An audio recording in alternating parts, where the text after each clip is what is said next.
Om.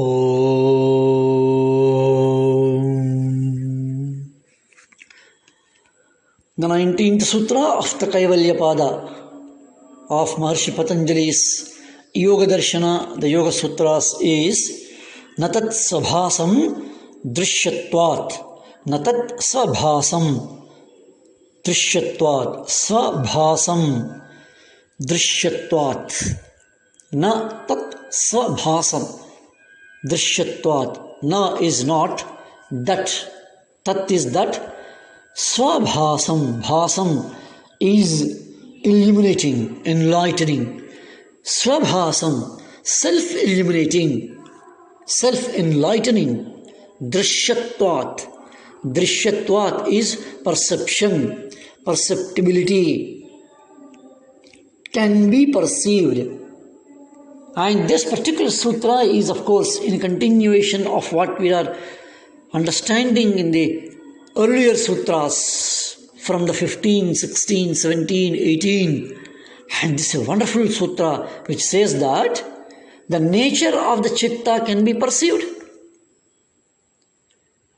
Because it can be perceived, its nature is not enlightening. The nature of the chitta is perceived, can be perceived. Because it comes under perception, because it comes under the spell of the perception, because it comes under perceptibleness, it is not self-illuminating. It is not svabhasam. Na svabhasam it is.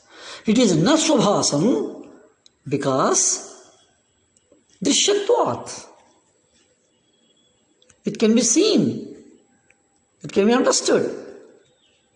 My mind is changing. My chitta is changing. My buddhi is changing. My thoughts are changing. When we use these terms, and we are using, and it is true, that means the chitta is not self-illuminating. Because it was perceived. It came under the perception. Perceiver and the perceived are different. This sutra clarifies that particular point on account of its nature being that of perceived. It is not self-enlightening, self-illuminating. Very simple. The perceived and the perceiver are different. And the perceived is not the self-illuminating. Svabhasa it is. For understanding our example, take the example of a sun and the moon. Sun is svabhasa. But moon is na svabhasa. Moon is na svabhasa because it reflects the sun rays. It reflects the light of the sun. Bhasa. But the sun doesn't reflect.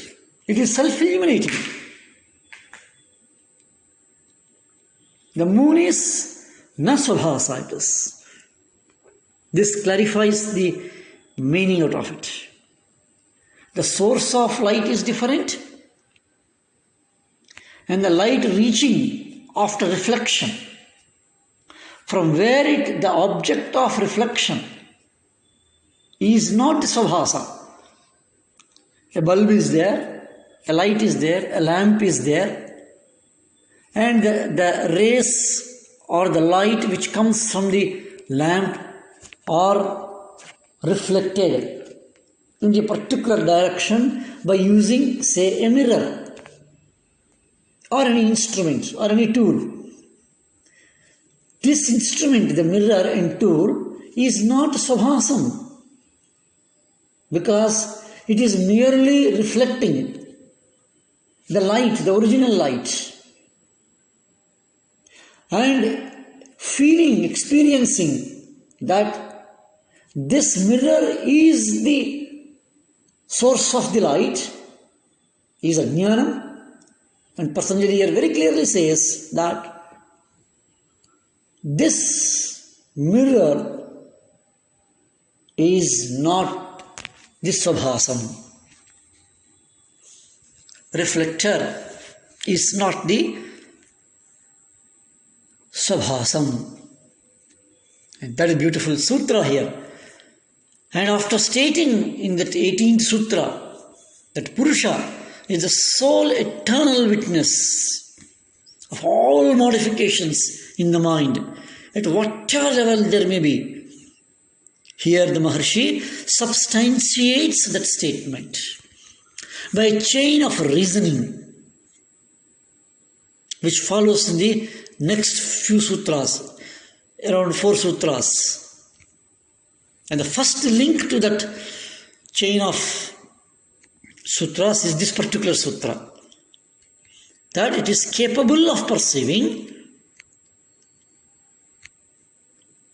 and drishyatvam. Because of the drishyatvam, it is not Swabhasam. It is not like the sun which shines by its own light, but it is like the moon which shines by the light of sun or maybe any other heavenly body. The fact that the mind is perceptible follows from our ordinary experience of being able to watch its activities and the modifications whenever we want to do so. That's why the chitta, the mind stuff, has no Swabhasam. That is the sutra here. Natat Swabhasam Drishyatvat. And the next sutra is a wonderful sutra which talks about the second line of logical dimension between this perceiver and the perception, the changeable and the unchangeable things, the changing and the not changing. And that sutra we shall see, the sutra number 20. Om Shanti Shanti Shanti.